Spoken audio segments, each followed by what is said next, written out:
Novel میرا نام ہے محبت قسط نمبر 19 تحریر سنیا شیخ۔ نور کا ہاتھ چھوڑو۔ منسٹر کا بیٹا جو نور کا ہاتھ تھامے ہوئے تھا چونک کر تابش کی طرف دیکھنے لگا۔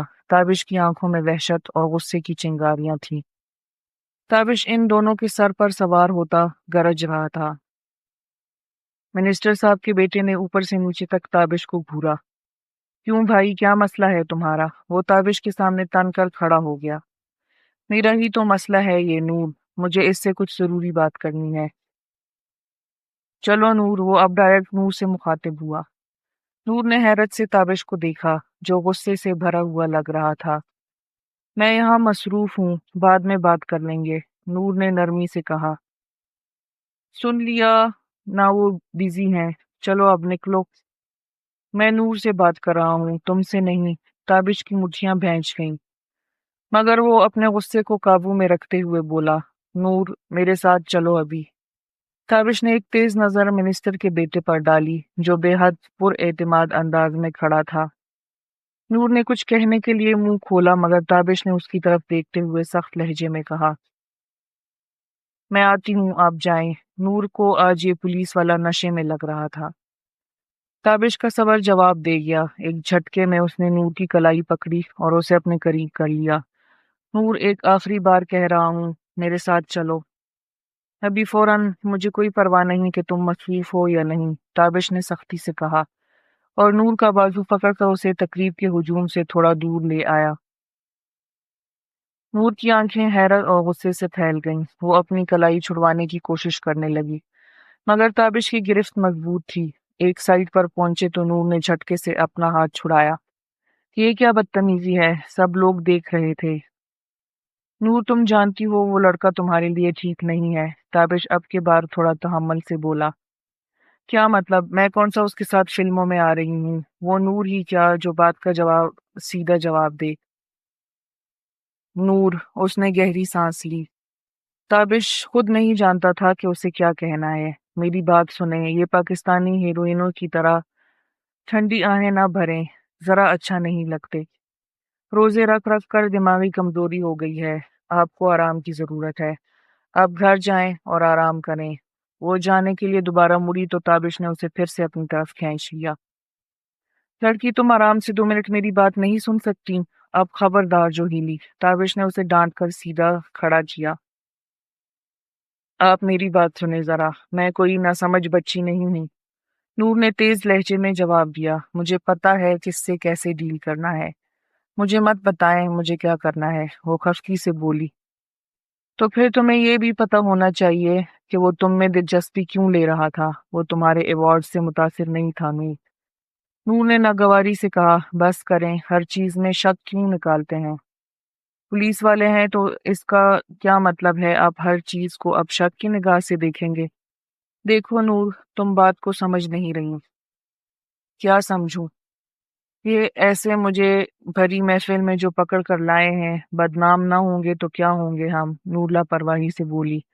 تابش اسے بس دیکھ کر رہ گیا۔ کیسے بتاؤں اس پاگل کو، تابش خود سے مخاطب ہوا۔ نور، میں تم سے محبت کرتا ہوں۔ نور کی آنکھیں حیرت سے پھیل گئیں، وہ کچھ بولنے ہی والی تھی کہ تابش نے اسے انگلی اٹھا کر خاموش رہنے کے لیے کہا۔ میری بات سن لو پہلے، پھر جو تمہارا فیصلہ ہوگا مجھے منظور۔ میں نہیں جانتا کیوں، کب، کیسے، کہاں، مگر میرے دل نے گواہی دی آج کہ میرے دل میں تم ایک خاص جگہ بنا چکی ہو۔ تمہارا دور جانا مجھے برا لگتا ہے، کسی کا تمہاری طرف دیکھنا برا لگتا ہے۔ تم کسی اور سے ہنس کر بات کرو تو میرا دل جلتا ہے۔ تمہارا مجھے پتہ نہیں مگر مجھے تو پیار ہو گیا ہے۔ تابش نے کندھے اچکا کر نور سے کہا۔ نور کا دل زور سے دھڑکا۔ یہ سب کچھ اتنے غیر متوقع انداز میں ہوا تھا کہ وہ کچھ سمجھ ہی نہیں پا رہی تھی۔ اچھا تو کب ہوئی آپ کو محبت؟ نور نے اس کی گرفت سے ہاتھ چھڑایا اور سرد مہری سے بولی، آپ کو صرف اس لیے احساس ہوا کیونکہ کسی اور نے میرا ہاتھ مانگ لیا؟ اگر وہ نہ آتا تو آپ کبھی یہ نہ کہتے، ہے نا؟ آپ میرے ساتھ اتنا گھٹیا مذاق کیسے کر سکتے ہیں؟ اس کی آواز لرز رہی تھی۔ تابش نے گہری سانس لی، اس کی آنکھوں میں سچائی تھی۔ یہ مذاق نہیں ہے نور، میں تم سے واقعی محبت کرتا ہوں۔ نور، میں مذاق نہیں کر رہا۔ اس کی آواز میں بے بسی تھی۔ نور نے طنزیہ مسکراہٹ کے ساتھ سر جھٹکا۔ اگر آپ مجھے تنگ کر رہے ہیں تو یہ بہت غلط طریقہ ہے۔ تابش نے ایک قدم آگے بڑھایا۔ نور، میں تمہیں تنگ نہیں کر رہا، میں سچ کہہ رہا ہوں۔ مجھے خود دیر سے سمجھ آیا، مگر اب میں اپنے جذبات کو جھٹلا نہیں سکتا۔ جھوٹ، بالکل جھوٹ۔ چور اور پولیس میں پیار کا کیا کام بھلا؟ آپ کے الفاظ تھے نہ کہ تم جیسی لڑکی سے گھر نہیں بسایا جاتا۔ میں دنیا کی آخری لڑکی بھی ہوئی تو آپ میری طرف نہ دیکھیں۔ کیسے بھول گئے بتائیں؟ نور کی آنکھوں میں دیکھ رہا تھا، مگر وہاں کوئی نرمی نہیں تھی۔ نور نے گہری سانس لی۔ نہیں، مجھے محبت نہیں ہے آپ سے۔ آپ میں اور مجھ میں بہت فرق ہے، یہ سب نہیں ہو سکتا، اور آپ سے امید کرتی ہوں کہ آئندہ آپ ایسی کوئی فضول بات نہیں کریں گے۔ آج نور کے چہرے پر سختی تھی۔ وہ نور جو شوخ اور ببلی سی تھی کہیں غائب تھی۔ تابش تڑپ کر نور کے قریب آیا۔ کیوں نہیں ہو سکتا؟ بتاؤ، کیوں یقین نہیں کر رہی تم میرا؟ اچھا سنو، تم ٹائم لے لو، سوچنا چاہتی ہو سوچ لو، مگر پلیز انکار مت کرو۔ تابش نے التجا کی۔ میرا جواب آج بھی نہ ہے، کل بھی نہ ہوگا۔ نور نے سنجیدگی سے تابش کی آنکھوں میں دیکھا۔ مگر کیوں؟ کوئی جواز بھی تو بتاؤ مجھے۔ کیا میں شریف نہیں ہوں؟ سب تو جانتی ہو میرے بارے میں، پھر کیوں میرا دل توڑ رہی ہو؟ تابش کو سمجھ نہیں آ رہی تھی کہ وہ نور کو کیسے سمجھائے۔ آپ کو اور بہت سی لڑکیاں مل جائیں گی، مگر میں آپ سے شادی نہیں کر سکتی، اور آپ دوبارہ یہ ذکر نہیں کریں گے میرے سامنے۔ پھر بھی میں ہار نہیں مانوں گا، تابش نے دھیرے سے کہا۔ تم چاہے مانو یا نہ مانو، مگر میں تم سے محبت کرتا ہوں، اور تمہیں ثابت کر کے دکھاؤں گا، اور میں تب تک نہیں رکوں گا جب تک تمہیں یقین نہ آ جائے کہ میں صرف تمہارا ہوں۔ کاشف کے نکاح تک کا ٹائم دے رہا ہوں نور، پیار سے مان جاؤ، اور اگر یہ چور پولیس کا گیم کھیلنا ہے تو یاد رکھنا ایسی سزا دوں گا کہ ساری عمر میری قید سے رہائی نہیں ملے گی۔ جواب مجھے ہاں میں چاہیے، ورنہ بہت طریقے ہیں میرے پاس دوسرے۔ تابش اب دھمکیوں پر اتر آیا۔ آپ مجھے دھمکا اور ڈرا رہے ہیں؟ یہ کون سی محبت ہے جو زبردستی پر اتر آئے؟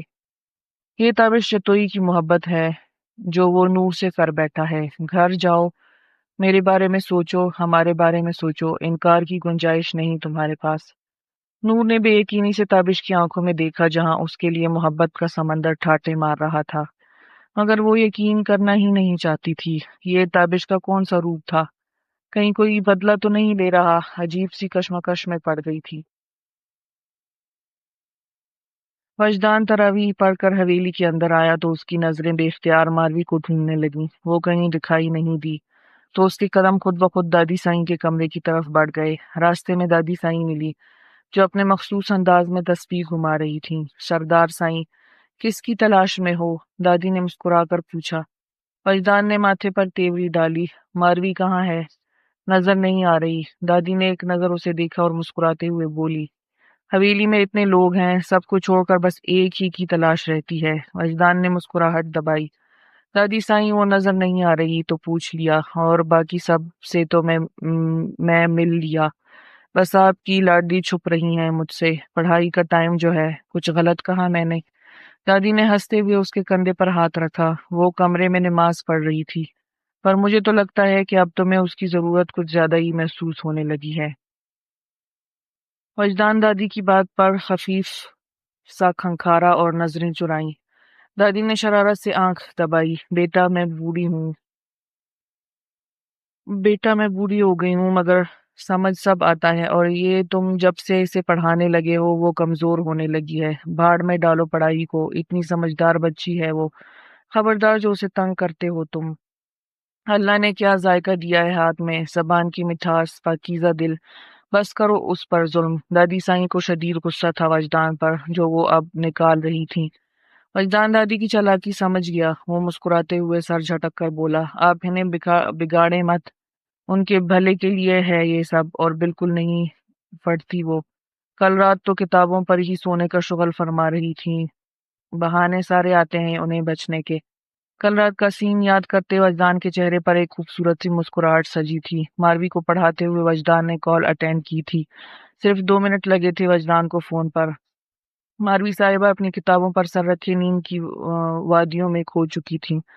وجدان نے بڑے پیار سے اٹھا کر اس کے گداز اور مخملی وجود کو بستر پر منتقل کیا۔ وہ اپنے جذبات کیسے سنبھالے ہوئے تھا وہی جانتا تھا۔ ارے کہاں کھو گئے ہو بچے؟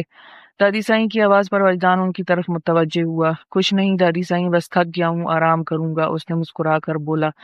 اچھا جاؤ آرام کرو، جاتے جاتے ذرا اپنی ماں کو دیکھ لینا، وہ چاہے جیسی بھی ہے مگر تم دونوں کی ماں ہے۔ میں جانتی ہوں اب تنہائی اس کی سزا ہے، مگر ماں کے معاملے میں تم دونوں کوئی کوتاہی نہ کرنا، وہ بیمار ہے۔ غلام سائیں تو اس کی شکل بھی نہیں دیکھتا، مگر تم اس کی خبر گیری کرتے رہا کرو۔ دادی نے پیار سے اس کے ماتھے پر ہاتھ رکھا۔ میں جانتا ہوں دادی سائیں، میں آپ سے پہلے ان کو ہی مل کر آیا ہوں۔ بی پی تھوڑا ہائی تھا، میں دوا دے کر آیا ہوں۔ آپ بے فکر رہیں، مجھے ان کی خبر رہتی ہے۔ وجدان نے گہرا سانس لیتے ہوئے دادی سائیں کا ہاتھ اپنے ہاتھ میں لیا۔ جیتے رہو میرے بچے، مجھے میرے سردار پر فخر ہے۔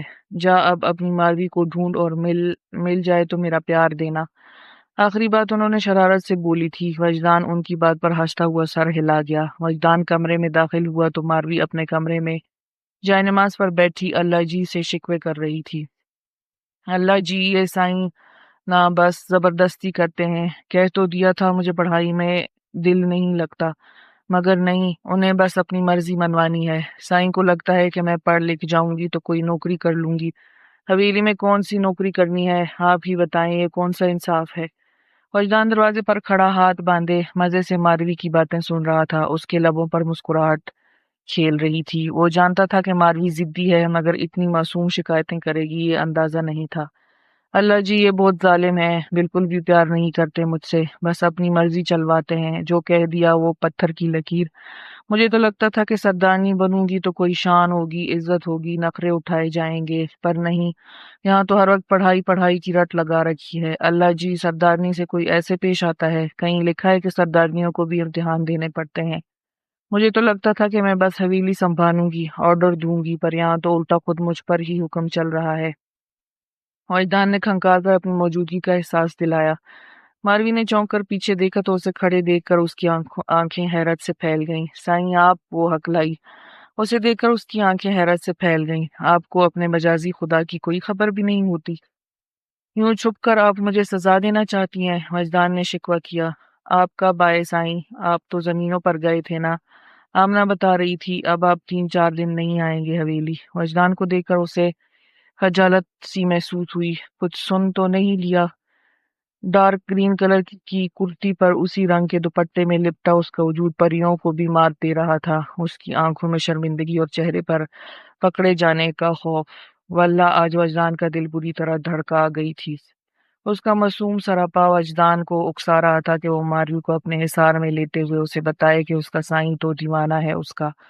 جب آپ اللہ جی سے میری شکایتیں لگا رہی تھیں اسی پل آیا تھا، اور میں گھر 4 دن نہ آؤں آپ کو کیا فرق پڑتا ہے؟ وجدان نے آگے بڑھ کر اس کے سر پر بندھا ہوا دوپٹہ نرمی سے کھول دیا۔ نہیں نہیں، شکایت نہیں، میں تو بس ویسے ہی دل کی باتیں کر رہی تھی۔ کیوں فرق نہیں پڑے گا سائیں؟ آپ ایسا کیوں سوچتے ہیں؟ وہ دل ہی دل میں خود کو ملامت کر رہی تھی۔ آج سارا دن ایک فون نہیں کیا تھا سائیں کو۔ سوچتا تو میں بہت کچھ ہوں ماروی، مگر آپ مجھے کرنے نہیں دیتی، پھر شکایت بھی لگاتی ہیں اللہ جی سے۔ وجدان بازو باندھ کر سنجیدہ نظروں سے اسے دیکھ رہا تھا۔ ایسے مت دیکھیں مجھے سائیں، ماروی نے جلدی سے جائے نماز لپیٹی اور گھبرا کر بولی۔ میں نے بس ایسے ہی کہا تھا، اللہ جی تو سب جانتے ہیں۔ ماروی نے جلدی سے بات سنبھالنے کی کوشش کی۔ اچھا تو میں ظالم شوہر ہوں، آپ پر روب ڈالتا ہوں، توجہ نہیں دیتا، آپ سے پیار بھی نہیں کرتا، اور کیا کیا فرما رہی تھیں آپ؟ وجدان نے ماروی کا ہاتھ اپنی انگلیوں میں پھنسایا۔ ماروی کا دل دھڑکا۔ کسی کی باتیں چھپ کر سننا بہت غلط بات ہے سائیں۔ وہ نظریں جھکا کر بولی۔ آپ کسی نہیں، میری زوجہ ہیں۔ آپ شکایت ذرا آہستہ آواز میں کرتی، اب تو اس حویلی کے در و دیوار نے بھی سن لیا۔ ویسے یہ ساری باتیں آپ میرے روبرو بھی بول سکتی ہیں، کاش آپ یہ ساری باتیں مجھ سے بھی کریں۔ اس نے ماروی کو خود سے نزدیک کیا۔ سائیں کیوں تنگ کر رہے ہیں؟ کیا چاہیے آپ کو؟ ماروی اس کی قربت میں پگھل رہی تھی۔ دھڑکنوں کا شور اب کانوں میں بھی سنائی دے رہا تھا۔ کبھی ایسا بھی ہو روبرو تم بیٹھو، ہماری آنکھوں سے ذرا خود کو دیکھو، کبھی ایسا بھی ہو روبرو تم بیٹھو، ہمارے دل کی لگے تیرے دل کو۔ وجدان نے اس کے کان کے قریب آ کر سرگوشی کی۔ ماروی نے جلدی سے وجدان کے سینے پر ہاتھ رکھ کر خود کو پیچھے کرنے کی کوشش کی، مگر وہ مزید قریب ہو گیا۔ ماروی کی آنکھیں حیرت سے پھیل گئیں، چہرہ سرخ ہونے لگا۔ وہ کمزور آواز میں بولی، سائیں چھوڑیں، کوئی آ جائے گا۔ سائیں۔ ماروی ہکلا گئی، دل کی دھڑکن بے ترتیب ہونے لگی۔ وجدان نے نرمی سے اس کی تھوڑی اوپر کی۔ تو آنے دیں، پوری حویلی کو پتہ ہونا چاہیے کہ سردار اپنی سردارنی پر جان دیتا ہے۔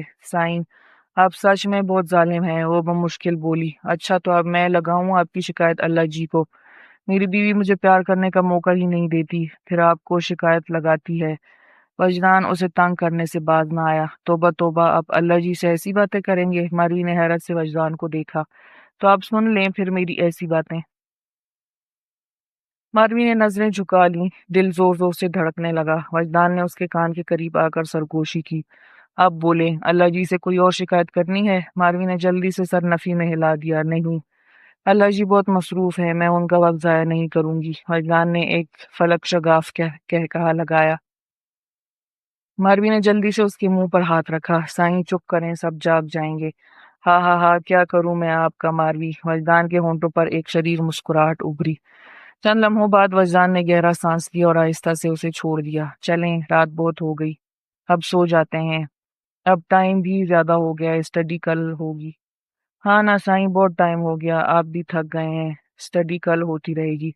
ماروی اس کے چھوڑتے ہی دوڑ لگا کر کمبل میں گھس گئی۔ وجدان ماروی کی چالاکی پر مسکرا کر رہ گیا۔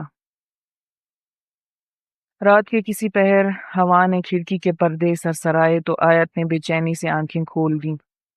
کمرے میں گھپ اندھیرا تھا، صرف باہر کی مدھم روشنی فرش پر لرز رہی تھی۔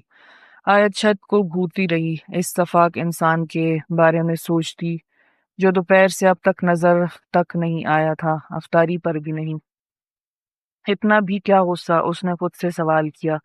وہ جانتی تھی کہ ابصار ضدی اور مغرور تھا، مگر وہ بے حس بھی تھا۔ اتنا بے حس بھی تھا، اس کا اندازہ اب ہوا تھا۔ کم از کم ایک فون تو اپنی ماں کو کرنے دیتا، جانے وہ کتنا پریشان ہوں گی اور بابا ان کو کیسے ہینڈل کیا ہوگا۔ وہ اٹھ کر بیٹھی تھی، اب اسے گھر والوں کی فکر ہو رہی تھی۔ پتہ نہیں گرینی نے انہیں بتایا بھی ہوگا کچھ۔ میرا موبائل اور پرس تو وہاں میر ہاؤس میں ہی رہ گیا، شٹ۔ اس نے اپنے سر پر ہاتھ مارا۔ اب کیا کروں میں؟ وہ بیڈ سے نیچے اتری۔ آیت نے بے اختیار آنکھیں بند کر کے لمبی سانس لی، دل بھاری بوجھ تلے دبا جا رہا تھا۔ وہ جانتی تھی یہ راستہ آسان نہیں، مگر وہ ہار ماننے والوں میں سے نہیں تھی، مگر اس کی فیملی متاثر ہونی تھی۔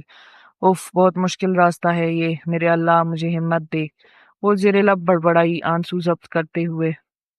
اس نے کھڑکی سے باہر نظر ڈالی، اندھیرا ہی اندھیرا تھا، مگر اندر کہیں ایک امید کی کرن تھی کہ شاید ابصار بدل جائے، شاید وہ اس کی محبت کو محسوس کر سکے۔ مگر اس کی سرمہری، اس کا سخت رویہ، سب کچھ آیت کو ایک آزمائش لگ رہا تھا۔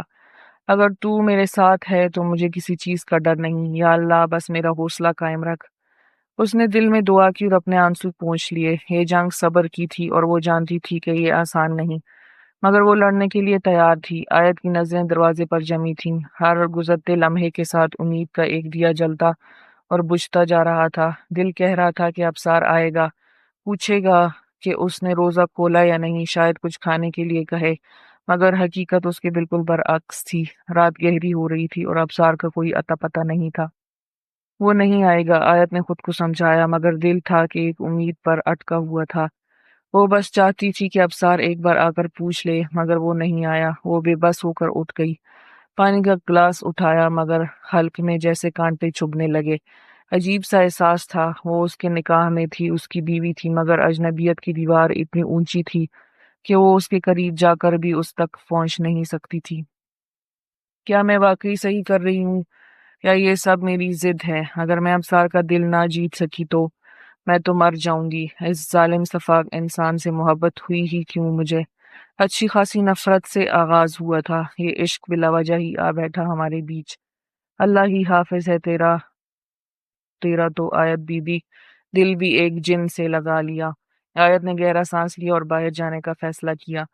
شاید لاؤنج میں کچھ وقت گزارنے سے دل کا بوجھ ہلکا ہو جائے۔ کچھ دیر ادھر ادھر چکر لگانے کے بعد اسے خوف آنے لگا اتنا بڑا گھر اور وہ بھی خالی، نوکروں کی پوری فوج تھی جو اپنے اپنے کوارٹرز میں تھے۔ میری توبہ ہے، یہ بندہ کیسے رہ لیتا ہے اتنے بڑے گھر میں؟ وہ خوف سے جھرجھری لیتی ہوئی اٹھی۔ آیت کا ضبط جواب دے چکا تھا، وہ مزید انتظار نہیں کر سکتی تھی۔ اس نے جھٹکے سے دوپٹہ لیا اور ابصار کے کمرے کی طرف بڑھ گئی۔ یہ آدمی سمجھتا کیا ہے خود کو؟ اس کے قدم تیز تھے، دل میں غصہ اور دکھ دونوں امڑ رہے تھے۔ دروازہ بغیر دستک دیے کھولا اور اندر داخل ہوئی۔ ابصار صوفے پر ٹانگ رکھے بیٹھا کوئی بک پڑھ رہا تھا، دوسرے ہاتھ میں کافی تھی۔ آیت کے اچانک کمرے میں آنے پر اس کے سکون میں رتی بھر بھی فرق نہ پڑا، جیسے وہ پہلے سے جانتا تھا کہ وہ آ رہی ہے۔ مسٹر ابصار، اس نے پکارا۔ اس نے ایک نظر اوپر اٹھائی، پھر بے نیازی سے واپس کتاب کی طرف دیکھنے لگا۔ مجھے آپ سے بات کرنی ہے مسٹر ابصار۔ اپنی ناقدری پر دل آنسو بہا رہا تھا۔ تمہیں کوئی تمیز ہے؟ دروازہ کھڑکا کر آتے ہیں۔ اس کا لہجہ ویسے ہی بے حس تھا۔ کیا مطلب تمیز؟ یہ میرا کمرہ ہے، میں کیوں پوچھ کر آؤں؟ تڑخ کر جواب آیا۔ بدتمیزی؟ وہ کافی کا ایک سپ لیتے اسے بغیر دیکھے بولا۔ شوہر کے کمرے میں جانا بدتمیزی کب سے ہوئی؟ مقابل بھی ابصار کے ٹکر کی تھی۔ رات کے اس وقت تمہیں کیا بیماری لاحق ہوئی ہے جو تم میرا دماغ کھانے چلی آئی ہو؟ کتاب کا پیج بدلتے بہت مصروف انداز میں بولا۔ آیت نے گہرا سانس لیا اور صوفے کے سامنے آ کر کھڑی ہو گئی۔ کیا آپ کو احساس بھی ہے کہ میں کب سے انتظار کر رہی تھی؟ ایک بار بھی خیال نہیں آیا کہ میں نے روزہ رکھا تھا؟ میں اکیلی تھی اور آیت کا دل جیسے کسی نے مٹھی میں جکڑ لیا ہو، آنکھیں نم ہو گئیں، مگر وہ اپنی عزت نفس پر آنچ نہیں آنے دینا چاہتی تھی۔ اور ابصار نے کتاب بند کی اور اسے ایک نظر دیکھا۔ اور یہ کہ مجھے اس کمرے میں ڈر لگ رہا ہے، مجھے نیند نہیں آ رہی سرتاج۔ دل میں تو جگہ دے نہیں رہے، کمرے میں ہی دے دیں۔ وہ دانتوں کی نمائش کرتی ہوئی بولی۔ میرے آنے کی جو تمہیں امید ہے وہ سراسر غلط ہے، بری طرح ہرٹ ہوگی۔ اور دوسرا، میں تمہاری کوئی بکواس سننے کے موڈ میں نہیں ہوں۔ تمہاری جگہ نہ میرے دل میں ہے نہ ہی میرے کمرے میں۔ دروازہ بند کرو اور دفع ہو جاؤ یہاں سے۔ ابصار نے اپنی توجہ آیت سے ہٹا کر کتاب پر مرکوز کی۔ آیت نے سینے پر بازو باندھ لیے۔ نہیں جاؤں گی، زبردستی نکال سکتے ہیں تو نکال لیں۔ اور یہ کیا پڑھ رہے ہیں آپ جو آپ کو میں نظر نہیں آ رہی؟ آیت نے کتاب ابصار کے ہاتھ سے چھینی، دوسرے ہاتھ سے کافی کا مگ بھی اٹھا لیا۔ ابصار نے ضبط سے اپنی مٹھیاں بند کیں، اس کا ہاتھ اب بھی ویسے کا ویسا ہی رہا۔ کتنی کڑوی ہے یہ، اف۔ سرتاج آپ کی طرح کا فلیور ہے، بالکل کڑوی، آپ ہی پی لیں۔ برا سا منہ بناتے ہوئے کافی کا مگ واپس کیا۔ ابصار کافی کا مگ واپس لے دیا۔ میری بک بھی واپس کرو آیت۔ ابصار نے اس بار تھوڑا نرمی سے کہا۔ ذرا دیکھ تو لوں کہ کیا پڑھ رہے تھے آپ؟ اچھا، رومانٹک ناول؟ واہ، مجھے تو لگا تھا ناول صرف لڑکیاں پڑھتی ہیں۔ آج کسی لڑکے کو، ارے نہیں لڑکے نہیں، آدمی کو پہلی بار دیکھا ہے۔ ویسے یہ اچھا خاصا بولڈ ناول ہے، بیوٹیفل باسٹرڈ۔ اس کی سٹوری بھی آفس رومانس سے سٹارٹ ہوتی ہے۔ آیت کے جو منہ میں آ رہا تھا وہ بولے جا رہی تھی۔ آیت، میری بک یہاں رکھو اور اپنے روم میں چلی جاؤ۔ میں تمہیں بار بار ہرٹ نہیں کرنا چاہتا، مگر اس وقت مجھے الجھن ہو رہی ہے تمہارے یہاں ہونے سے۔ میں اپنے روم میں کسی کا وجود برداشت نہیں کر سکتا۔ ابصار نے اپنی کنپٹیاں دباتے ہوئے سختی سے کہا۔ آیت، میں اس وقت بہت تھکا ہوا ہوں، براہ کرم جاؤ اپنے کمرے میں۔ لیو آیت۔ ابصار نے خود کو بہت کمپوز کیا، جبکہ آیت کا کتاب چھیننا اسے اندر تک آگ لگا گیا تھا۔ اتنی جرت کہ ابصار عالم کے ہاتھوں سے کوئی چیز چھینی جائے۔ انٹرسٹنگ۔ بنتے تو بہت روڈ ہیں اور پڑھتے یہ ہیں۔ توبہ توبہ، اپنی بیوی سے تو پیار سے بات نہیں ہوتی آپ سے؟ کچھ سیکھا نہیں آپ نے ان ناول سے؟ وہ ابصار کے ناول کی بک کو جیسے الٹ پلٹ کر رہی تھی۔ ابصار کا دل بھی الٹ پلٹ ہو رہا تھا، بہت محبت تھی اسے اپنی کتابوں سے۔ ابصار نے آیت کا ہاتھ پکڑ کر اسے تیش میں کھینچا۔ وہ صوفے پر اس کے برابر آ کر گری۔ ابصار نے اس کے بال مٹھی میں جکڑے اس کا چہرہ اونچا کیا اور سب سے پہلے اپنی بک اس کے ہاتھ سے لی۔ مسز ابصار، میں نے ان ناول سے کیا کیا سیکھا ہے اگر تمہیں بتا دوں تو تم میرے سامنے نظر نہیں اٹھا سکو گی۔ اتنا ہی بولو جتنا برداشت کر سکتی ہو، پھر بتانا میرا فلیور کون سا ہے۔ وہ اس کے بالوں کو اور سختی سے پیچھے کھینچتا اس کی روح فنا کر رہا تھا۔ اتنی قربت اور ابصار کی باتیں اس کے 14 طبق روشن کر چکی تھیں، مگر یہ ابھی ڈرنے کا وقت نہیں تھا۔ ابصار اسے جان بوجھ کر پریشان کر رہا تھا۔ میرے سرتاج، میرے بال چھوڑ دیں۔ میں جانتی ہوں آپ کو یہ ناگن جیسی زلفیں بہت پسند ہیں جو آپ بار بار دبوچ لیتے ہیں، مگر اس وقت مجھے درد محسوس ہو رہا ہے۔ ذرا پیار سے پکڑیں۔ ابصار نے اس کے بال چھوڑ دیے، مگر جھک کر سرگوشی کی۔ بہتر ہے عزت سے چلی جاؤ، ورنہ میں اپنے طریقے سے نکالوں گا۔ آخری بار کہہ رہا ہوں چلی جاؤ، ورنہ میں اب سختی سے پیش آؤں گا۔ وہ آیت سے ذرا دور ہو کر بیٹھا تو آیت اور پاس کھسکی۔ سچ میں مجھے ڈر لگ رہا تھا، بس تھوڑی سی تو دیر ہے، سحری کا ٹائم ہونے والا ہے۔ آپ کو اکیلے ڈر نہیں لگتا مسٹر ابصار؟ اتنا بڑا گھر، اتنا خوفناک کمرہ، واقعی ڈر نہیں لگتا؟ آیت نے ایک نظر ابصار کے بلیک روم کی طرف ڈالی۔ جس کی تم جیسی چڑیل بیوی ہو، تمہیں لگتا ہے کہ وہ ڈرپوک ہوگا؟ پہلے بھی تم اکیلی سوتی تھیں، اب یہ ڈرامہ کیوں؟ ابصار صوفے سے اٹھ کر کھڑا ہوا اور اپنی وارڈروب کی طرف بڑھا۔ تو ذرا بچ کر رہیں مجھ سے، آپ یہ چڑیل چپک لی جاتی ہے۔ آیت نے اسے موم ہوتا دیکھ کر شرارت سے کہا۔ ابصار وارڈروب سے کمفرٹر نکال کر واپس مڑا، لا کر آیت کی طرف اچھالا۔ مجھے چڑیلوں کو قابو کرنا اچھے سے آتا ہے، تو کیجیے نا مسٹر ابصار مجھے قابو۔ آیت نے کمفرٹر منہ سے ہٹایا۔ آیت کیوں اس پہر میرے ہاتھوں مرنا چاہتی ہو؟ ابصار نے سخت نظروں سے اسے گھورا، پھر گہرا سانس لے کر بولا، بہت ضدی ہو تم۔ چپ چاپ یہاں لیٹ جاؤ، آواز آئی تو باہر پھینک دوں گا، مگر صرف آج کے لیے سو رہی ہو، کل سے تمہارے ساتھ میڈ سویا کرے گی۔ اس کی اس نوازش پر آیت کھل اٹھی۔ ابصار کا موڈ صبح کی نسبت نرم تھا۔ آخرکار وہ پہلا راؤنڈ جیت چکی تھی۔ ابصار نے زبردستی ہی صحیح کمرے میں جگہ تو دی۔ وہ دن دور نہیں جب ابصار دل میں بھی جگہ دے گا۔ وہ بیڈ کی طرف بڑھی تو ابصار نے بابو سے پکڑ کر پیچھے کھینچا۔ ہیلو، کدھر؟ ڈونٹ یو ڈیئر آیت، میرے بیڈ کے قریب بھی مت جانا، یہاں صوفے پر لیٹو اور صرف چند گھنٹے۔ سحری کے بعد میڈ روم میں آ جائے گی، اس کے بعد تمہاری شکل نہ دیکھوں۔ آیت ابھی کچھ کہنا چاہتی تھی، ابصار نے انگلی اٹھا کر روکا۔ شٹ اپ آیت، کوئی بکواس نہیں، سو جاؤ۔ آیت منہ بناتی ہوئی لیٹ گئی۔ ابصار اپنی بک اور کافی کا مگ لیتا بیڈ کی سائڈ پر ٹیک لگا کر بیٹھا۔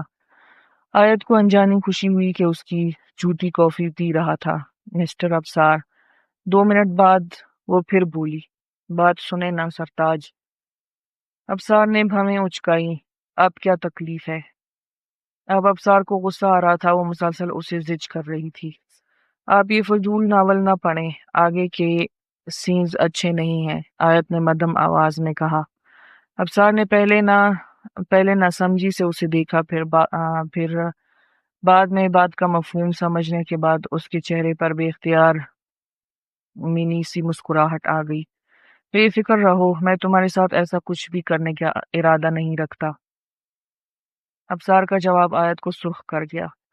رمضان میں فضول چیزیں نہیں پڑھنی چاہیے، برکتوں کا مہینہ ہے، کچھ اچھا سنیں، اچھا پڑھیں، نیکیاں کمائیں۔ ابصار نے طنزی انداز میں اسے دیکھا۔ اور تم مجھے نیک بنانے آئی ہو؟ آیت نے معصومیت سے کہا، نہیں، بس آپ کے اجر میں اضافہ کروانا چاہتی ہوں۔ آیت نے شرارت سے کہا، بیویاں شوہروں کی ہدایت کے لیے ہی ہوتی ہیں نا۔ ابصار نے چپ رہنے میں ہی عافیت جانی اور کتاب بند کی۔ مجھے آپ کے خراب ہونے کا خدشہ بھی لاحق ہے۔ آیت نے آج باز نہیں آنا تھا۔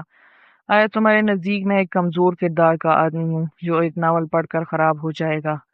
ابصار نے ناگواری سے آیت کو دیکھا۔ تم واقعی حد سے زیادہ فضول سوچتی ہو، آیت نے صوفے پر بیٹھتے ہوئے کہا۔ جب شوہر کی عادتیں ٹھیک نہ ہو رہی ہوں تو بیوی کو فکر تو ہوتی ہوگی نا۔ تو تم بتا دو مجھے اپنی زبانی ساری سٹوری۔ لو، بند کر دیا میں نے، اب تم بتاؤ کیا ہے ایسا۔ ابصار نے بھی بیڈ سے ٹیک لگاتے ہوئے سوالیہ نظروں سے دیکھا۔ آیت جلدی سے لیٹ گئی۔ کتنا بولتے ہیں آپ مسٹر ابصار، میری نیند خراب کر دی، کب سے بول رہی ہوں سو جائیں۔ اس کی بڑبڑاہٹ سن کر ابصار نے اسے حیرت سے دیکھا۔ اس کا ایک دم ہر چیز سے دل اچاٹ ہو گیا تھا۔ خود بھی آنکھیں بند کرتا لیٹ گیا۔ آیت کی باتیں دماغ میں گھوم رہی تھیں۔ آپ کے خراب ہونے کا خدشہ ہے۔ وہ بند آنکھوں سے مسکرا رہا تھا۔ آج زندگی میں پہلی بار مایوسی نہیں بلکہ امید کی کرن جاگی تھی۔ وہ مسکرا رہا تھا، اب سار عالم مسکرا رہا تھا۔